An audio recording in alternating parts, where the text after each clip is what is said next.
បាទជម្រាបសួរបងប្អូនជួបគ្នាសាជាថ្មីថ្ងៃនេះដែរសូមធ្វើការណែនាំបងប្អូនបង្ហាញនៅម៉ូតូ ATR 223cc ជាប្រភេទម៉ូតូកតាំងពុនដែលនាំចូលពីប្រទេសជប៉ុនផ្ទាល់តែម្ដងណាបងប្អូន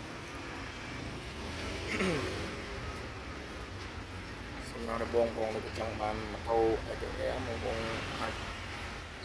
មកមើលផ្ទាល់ក៏បានឬក៏តាក់ទងតាមលេខទូរស័ព្ទក៏បានដែរ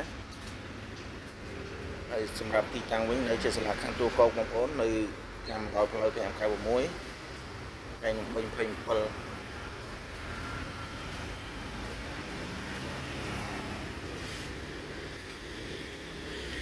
ហើយតម្លៃរបស់វាបងប្អូនតម្លៃមានចាប់ពី1600ជាងឡើងបងសិតតែម៉ូតូសនឹងស៊ីងទេហើយបងប្អូនចង់បានអាចតាក់ទងបាន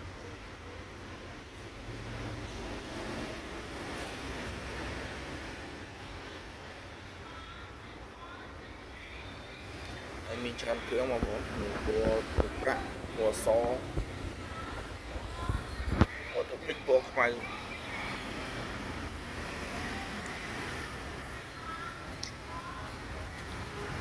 សិតតែម៉ូតូសង្សារសំស៊ីងដៃឃើញដូចជើងដៃជើងវិញដូចឃើញជាក់ស្ដែងអញ្ចឹងបងប្អូន